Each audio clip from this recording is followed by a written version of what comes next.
Para la primavera de 1565. El equilibrio de poder en el Mediterráneo estaba a punto de ponerse a prueba como nunca antes. De un lado se encontraba el Imperio Otomano, liderado por el envejecido pero formidable Solón el Magnífico, gobernante de un imperio que se extendía por 3 continentes.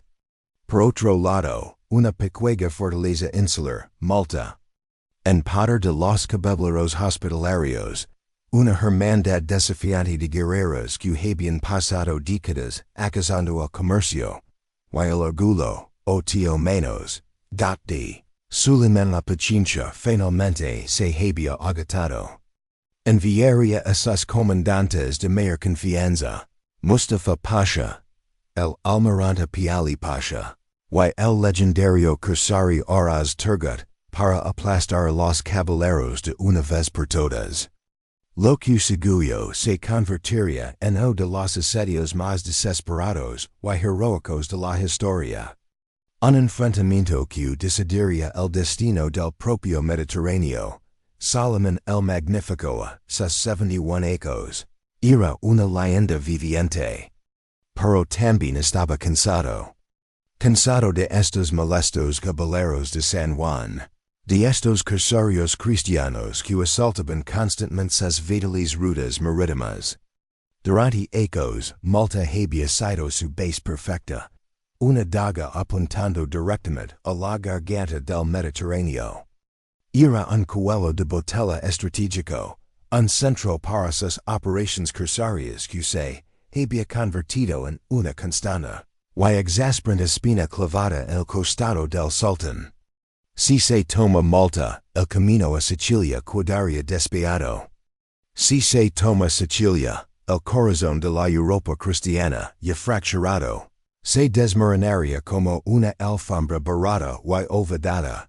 Los propios caballeros tenían una historia de rebeldía.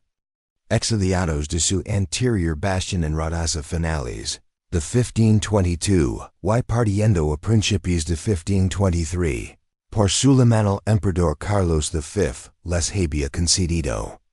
Malta con una condición crucial, debían vigilar las rutas marítimas, y ser el escudo contra la expansión otomana. Suleiman borrarles del mapa no era solo un imperativo estratégico. Era algo profundamente personal. Cada galera cristiana que capturaban, cada barco de peregrinos musulmanes que hostigaban, era un insulto al inmenso prestigio del sultán, un desafío directo a su mandato divino. No se trataba solo de territorio. Se trataba de honor dadas y pies. Reunió una fuerza de proporciones verdaderamente bíblicas, la mayor invasión anfibia vista desde la antigüedad. Hablamos de 130 elegantes galeras de guerra, 180 buques de transport cargados de hombres y material, y entre 25,000 y 30,000 tropas de élite. Y eso sin contra los seguidores del campamento, los ingenieros, los artilleros y un almirante corsario muy iracundo y astuto llamado Lindo, cuya legendaria reputación lo precedía. Este era el poder del Imperio Otomano, desatado contra esta María abrumadora. El gran maestro Juan de Valetin, guerrero experimentado de casi 70 ecos, reunió lo que pudo. Su núcleo principal eran 500 caballeros, la élite de la orden. Luego estaban unos 4.50 mercenarios europeos, en su mayoría españoles y italianos, y unos 3,000 milicianos malteses, agricultores y habitantes del pueblo. Muchos con poco o ningún entrenamiento militar. Pero con todo que perder, tenían suficiente pólvora para unas 6 semanas si eran cuidadosos. Las probabilidades eran de aproximadamente 10-1, y, siendo sinceros, los otomanos definitivamente tenían mejor comida. Parecía un resultado inevitable, ¿no? 18 de mayo, fecha grabada en la historia de Malta.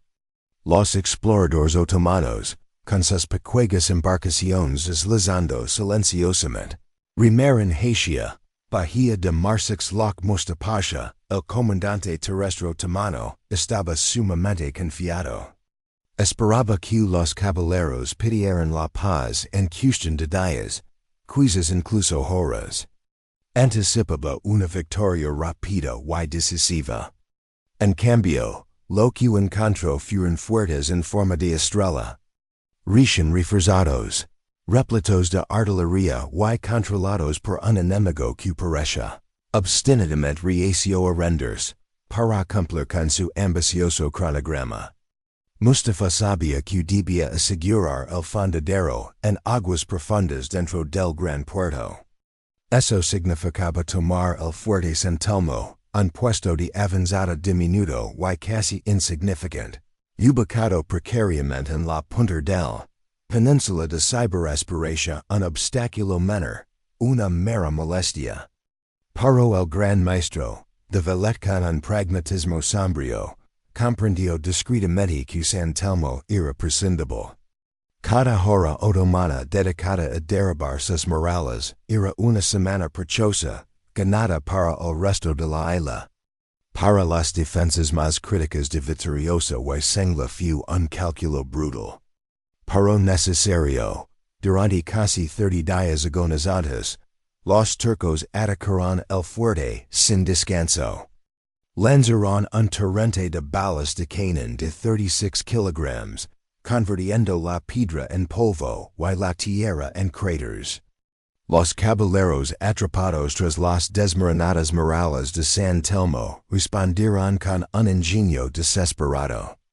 Por la noche, lanzaban audaces incursiones, haciendo rodar aros de alquitrán ardiente por las laderas, incendiando las torres de asedio otomanas y iluminando la noche con un resplandor infernal.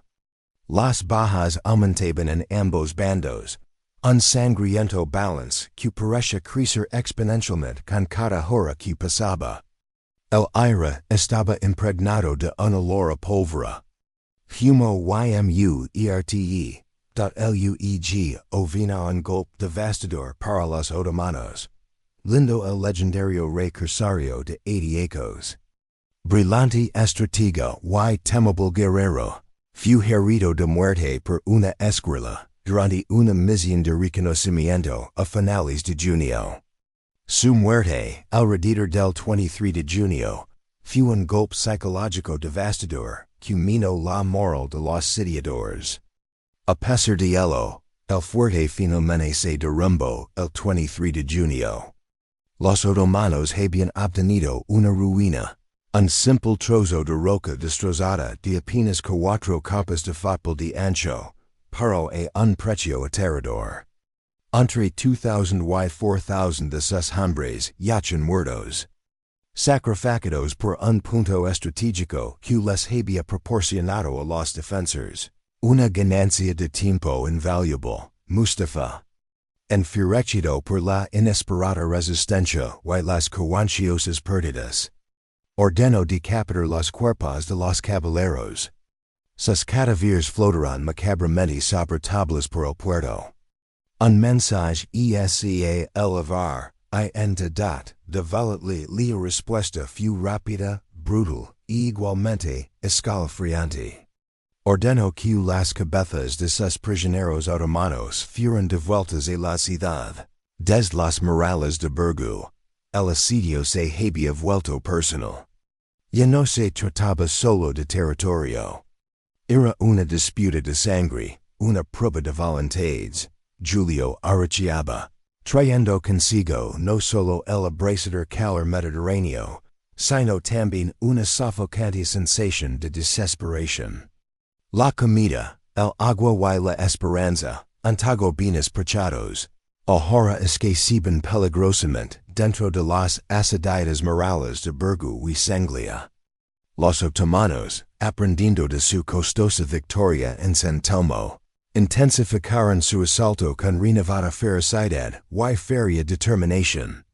Los mineros otomanos, hábiles y implacables, comenzaron a excavar túneles bajo los bastions, intentando abrir una brecha en las defensas desde abajo, pero los malteses eran igual de ingeniosos. Mujeres, niños y ancianos se unieron a la defensa. Acarindo alas de barro, linas de aceite de oliva, y vertiendo el viscoso líquido en los fosos. Cuando los atacantes, inevitablemente, se abrían paso, el aceite se incendiaba, transformando los fosos en ríos de fuego. Un espectáculo verdaderamente aterrador, que repelió muchos asaltos. Cada noche, vio un cielo iluminado por las señalantes lamaradas de la guerra. Ambos bandos cantaban a sus muertos, con el silencio interrumpido únicamente por los gemidos de los heridos y los gritos lejanos del enemigo. El 15 de agosto, festividad de la Ascensión, un día habitualmente reservado para celebraciones solemnes, Mustafa lanzó un asalto masivo y coordinado, atacando simultáneamente a Burgu y Sanglia. Decenas de escaleras alcanzaron los murales. Y durante tres brutales y sangrientas horas. La batalla fue un caótico combate cuerpo SEUERPO de Valette. A hora de 70 ecos, figura de increíble determinación. Fue visto luchando con armadura completa en la brecha. Con una espada en una mano y un crucifijo en la otra.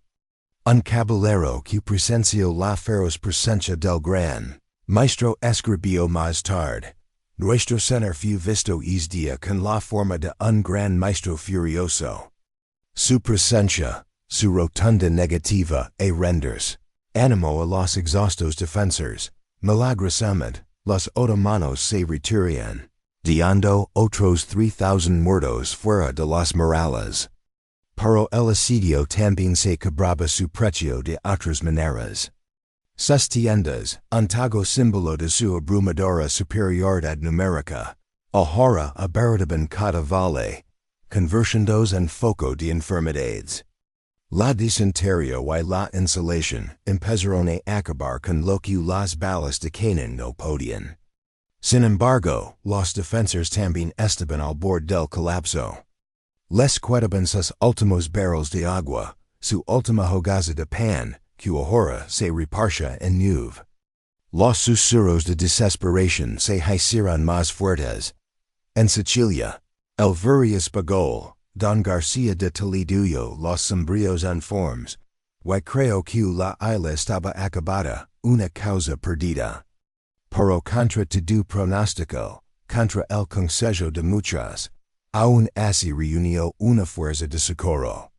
8,000 hombres embarcados en 35 galeras. Y entonces espero el viento propicio, una intervención divina, cualquier cosa que les diera una oportunidad.entonces.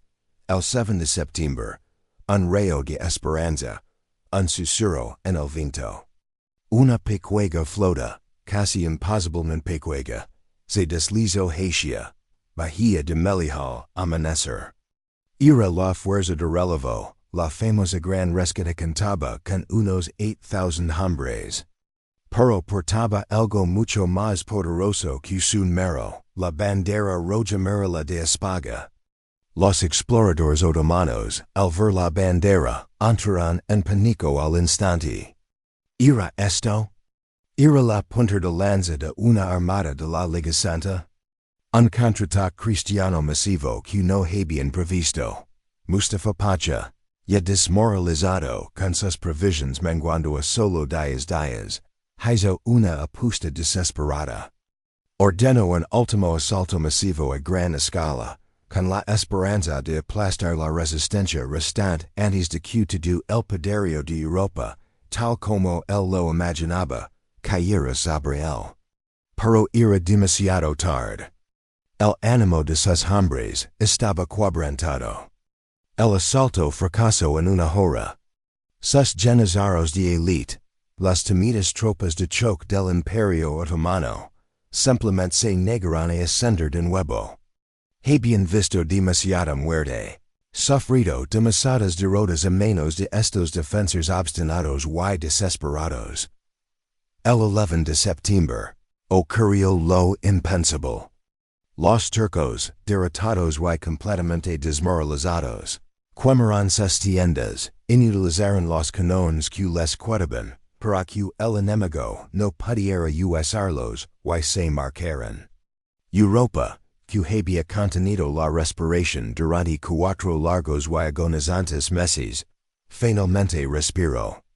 El alivio era palpable, un suspiro colectivo de incredulidad y triunfo que resonó desde Madrid hasta Varsovia. El coste fue inmenso. Las pérdidas otomanas fueron asombrosas, al menos 10,000 muertos, quizás incluso más, una factura desorbitada. Las pérdidas maltesas fueron igualmente trágicas. Un tercio de la población de la isla había perecido, junto con 250 caballeros, el núcleo mismo de su defensa. Sin embargo, el terremoto psicológico causado por esta victoria fue mucho mayor que cualquier recuento de bajas. Por primera vez desde la caída de Constantinopla, la supuestamente imparable superpotencia otomana había sido detenida no por un gran ejército, sino por una roca.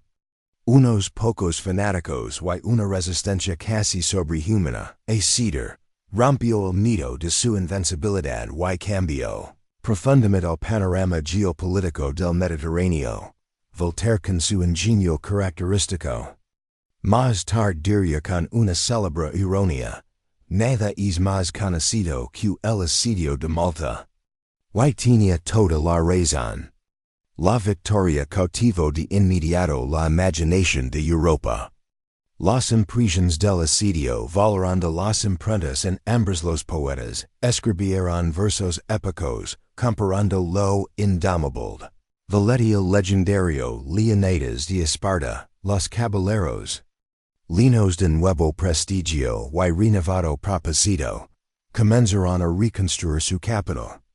Bautizando la velatana, ciudad magnífica y meticulosamente planificada, que aún se mantiene en pie como la primera ciudad planificada de Europa al norte de los Alpes, fue un monumento a su desafío. Un símbolo permanente de victoria. Más importante aún, la oleada otomana nunca volvió a amenazar seriamente a Italia, en el corazón de Europa occidental. El imperio, herido por esta humillante derrota, comenzó a reorientarse. Sus ambiciones se dirigieron al este. Hacia Persia y al sur, hacia el norte de África. Y se vio envuelto en las interminables y desgarradoras guerras por el control de Hungría, en Malta. La victoria se convirtió en el mito fundacional de la isla. Un momento decisivo para su identidad nacional. Cada parroquia de la isla celebra sus héroes locales del asedio. Y cada niño maltese aprende el increíble precio de la libertad, medido con la piedra caliza de su isla y la sangre de sus antepasados. Los caballeros que habían estado al borde de la bancarrota antes de 1565, se encontraron repentinamente con una avalancha de donaciones, procedentes de todos los rincones de la Europa cristiana. Desde Madrid hasta Kiev su armada revitalizada, continuaría hostigando a los piratas berberiscos y a los barcos otomanos durante otros 2 siglos. Un testimonio de su renovado poder, y Sulayman el Magnífico Sultan, cuyas grandes ambiciones se habían visto tan completamente frustradas. Murió al año siguiente en otro fangoso campo de batalla húngaro, murmurando, según se dice, Malta, Malta, como cuenta la leyenda. Un testimonio de Juan, profundamente lo había herido la derrota. Así que, la próxima vez que piensas que los meros lo dejan todo. O que el tamago siempre triunfa, recuerda esto, 500 caballeros, 3,000 valientes granjeros, y un comandante de 70 ecos, que simplemente se negó a entregar las llaves de Europa. No solo ganaron una batalla, convirtieron un pequeño punto del mapa en el escudo de un continente. Demonstran definitivamente que avises. Solo avises, una potente combinación de courage. Geografía estratégica, y una pizca de santa terquedad, puede detener incluso la fuerza más abrumadora que la historia puede lanzarte, la historia. Por supuesto, esta línea de batallas cruciales. Enfrentamientos colosales con legiones de hombres, y vastos parques de artillería. Para Malta, 1565, es esa rara. La verdaderamente excepcional, decidida, no por una mayoría abrumadora, sino por una fuerza de voluntad pura, envuelta en coda de mala y impulsada por una convicción inquebrantable. Si eso no te hace querer un poco más en los polvorientos realidades rincones del pasado, entonces quizás necesitas tomar el pulso.